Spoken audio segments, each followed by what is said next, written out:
The modern cloud was not designed to survive missiles. Earlier this year, drone strikes hit Amazon Web Services data centers in the UAE and Bahrain. 2 in the UAE, 1 in Bahrain. Structural damage, power disruption, fire.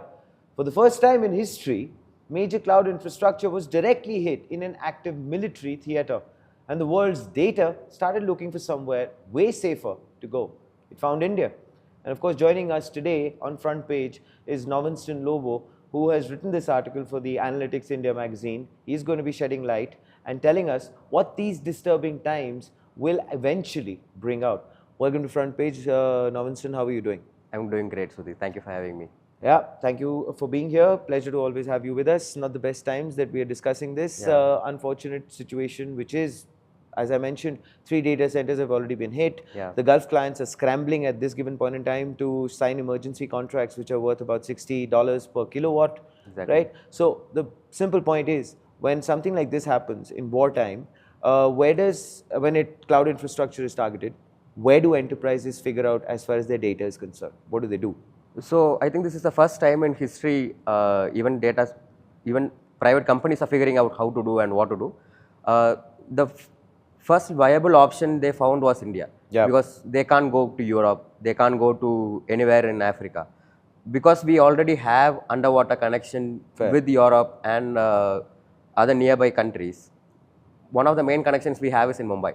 And from Mumbai, it's diverted to other cities in India. Let me actually give you the number for that. We offer way lower comparable latency as far as to West Asia is concerned, because of our connections to Mumbai and available co-location capacity. YOTA estimates 15 to 20% of Gulf workloads which could shift to India within months. Is it geographical strategy, or is this something which you would probably say was more of a strategic sort of a method that we had put in place? It was not strategic, it was out of the blue. Nobody expected that data centers will get hit. And data centers are like the salt, like you don't see it, but if they don't exist, we identify them. And interestingly, most of these data center functionings and the transmissions that goes for the financial institutions, and finance and economy runs the world. So and that's why probably if data centers are hit. Exactly, yeah, that's why they are hit. And that's one of the other reasons that companies are focusing on Mumbai, because it's a financial capital. Sure. And India also offers a viable reason because it offers stability, it's cost effective, and we have the talent as well. So leaders right now are looking beyond this wartime. They want to be here permanently. They want to set shop here indefinitely. So that's how they are looking at it right now. Which is actually, well, come to think of it, nothing really great falls out as far as such a crisis is concerned. But in a way, by default, it augurs well as far as the ecosystem is concerned. But are we prepared to, take on this kind of a load right now and probably in the near future, in terms of severe amounts of expansion probably would be needed? Yeah, so that's a very good question, because right now we are operating under urgency.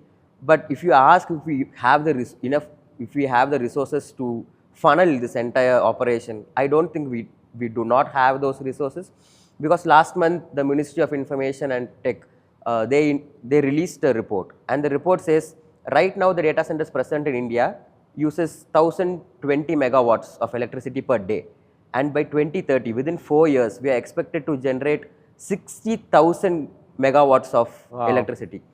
To put it in numbers, 60,000 megawatts is what Bangalore uses, like 5 times the city of Bangalore uses per day or something like that. So for us to generate that much electricity, we need to have transmission cables, we need to have the proper electricity infrastructure for it. But we don't have those, because data centers doesn't need electricity just to power them. They need electricity to cool them also. Now, Winston, tell me this. I mean, this comes to mind. Would you think that the entire aspect, as far as the Shanti Act is concerned, will come into the center of this entire conversation from the generation point of it? From generation point of it, it will. But I think we accelerate it, maybe, hopefully. Yeah, it will be like you said, it will be a catalyst to move it forward. But we need to go beyond that scheme. Even the scheme that we are talking about, it was not included for the data centers. Makes sense. It was for the residential and the commercial purposes which are existing right now. True. But the number of data centers and the amount of traffic we are talking about, it's massive. It's like we are talking about building 5 Bangalores and 10 Delhis within a year. And we need to have the electricity power grids to power them. The interesting point is because of the gas shortages which happened, people started using induction stoves. Induction stoves, yeah. You believe it or not, Bangalore, Delhi, Hyderabad, all these state governments faced issues because most of the power grids got burnt up. Wow. Because a lot of people started And using this is induction. just with, well, a small population which is Exactly. now switching to induction stoves. Induction stove, that's it. And if that can affect it, I don't think we have enough resources to power data centers right now, because we can't entirely rely on renewable energy as well. As of now, only what, 20-25% of renewable energy we use. Rest is all coming from coal, thermal, and nuclear energy. See, these are long-term plans. That's Yeah. the way I can understand it, like Yeah. you said. And very interestingly, you put it into perspective. When you said we have to build Delhi, we have to build Bangalore, we have to Yeah. build Mumbai really quick. Yeah. But these are long-term things, which tends to, well, bring my attention to this fact. You know, when business is coming, or for that matter, when something is coming your way, you tend not to say no. Yeah, exactly. Get my point? Yeah. And you say, okay, wait, we'll do it, we'll fix it. But with something as sensitive as this, Yeah. how do you think that might play out? We still are not sure how this is going to play out because we are still in the rolling phase.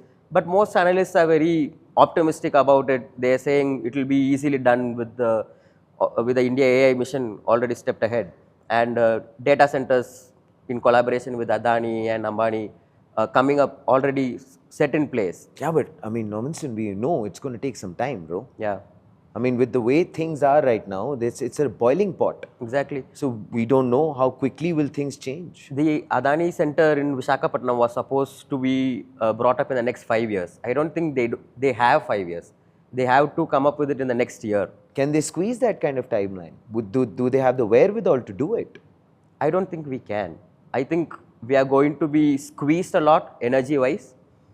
I think that's where we need to look at the Irish angle, because Ireland used to be a data center hub for the Fair, UK. fair. And in 2021, I think Singapore also faced a similar issue where the electricity provided for the data centers, it caused a huge rupture across the cities. Major cities went on blackout for months.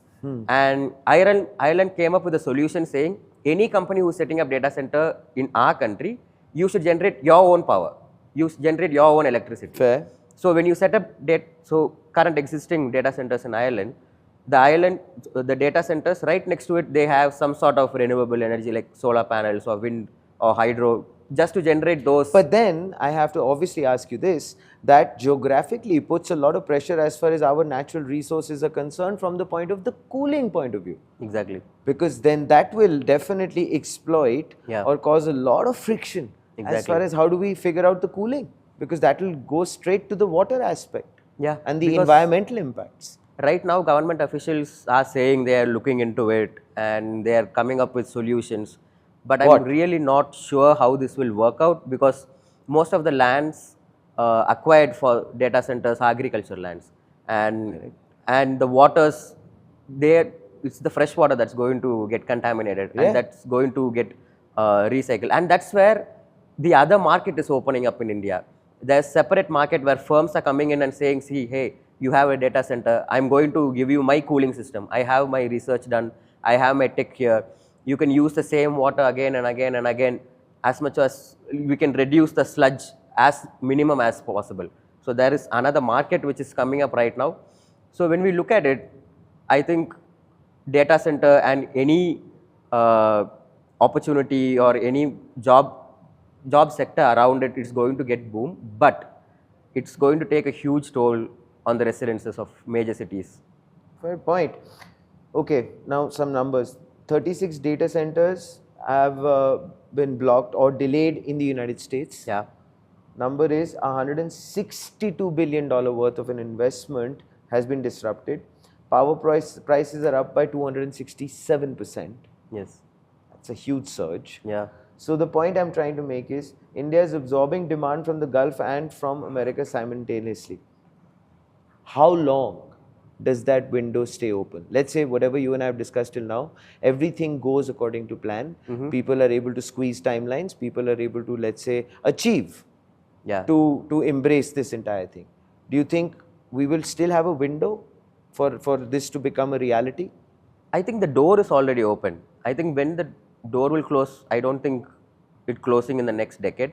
I think it might take a few decades at least when all the resources are done. When there is no more resource to power these data centers, I think that's when it will close. Until then, it's going to stay open. And like you said, the cost has gone up a lot. Sure. And this comes at the right time because almost 10 to 12 states in the US, they filed a notice saying no more data centers in our states, no more data centers to be built in the US.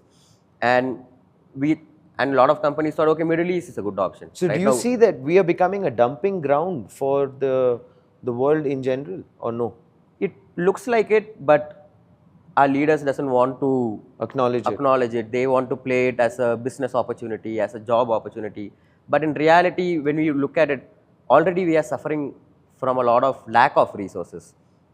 Especially during summers, we don't get enough water, like very Sure. basic. But A lot of developed cities don't even get proper electricity, let's be honest. exactly. So right now, if we had the infrastructure, proper renewable energy What needs to be system, done, according to you, Novinston? Fine, it's okay Yeah. for us to look at it as a business opportunity, etc. So let's just, for example, put that discussion to rest, and let's look at it from, let's say, a positive point of view, just for the sake of the argument. Yeah. What do we need to do? I think few analysts we spoke to, they said government should tax these data centers a lot for every usage of water that they use, so that they are pushed to recycle these waters. So and as well, they should take care of any sludge that comes out of these data centers. They should be able to take care of it. In general, what the analysts are saying is that instead of giving them a lot of leeway, instead of giving them a lot of concession, instead of welcoming them with your open arms, be strict with them. You set your agenda, you set your rules. Makes you sense. tell them you generate your own electricity. Because if they're getting banned in their countries, Yeah, exactly. let's use that as leverage. Exactly. You cannot contaminate our water. Any water that you use, you need to process it, you need to filter it. Any cooling system, it should not affect the environment around you. So these sort of steps the government has to push, and they have to push right now. Fair point. It's the point of urgency we are at right now, because if we let this loose and data centers are set shop, they are fixed here, I think in the next few decades we are looking at A huge crisis. huge crisis of lack of water, lack of electricity, lack of resources. Yeah. Fair enough. Well, there you have it, ladies and gentlemen. Novinston Lobo, thank you so much, Novinston, for being here on Front Page. And I believe I'd like to leave it there with you. What do you feel? I mean, since it is a reality, we like it or not, we're looking at it as a business opportunity, or we're looking at it as more like a, let's say, a dumping ground for the time that they have been banned from opening any data centers in their country. What should we do as a country to maybe just ensure that we get the best out of it? Please let us know in the comments below. And of course, we'll be back with lots more with Novinston and our team on Front Page. Till then, like, share, subscribe, and always remember, think AI, think AI.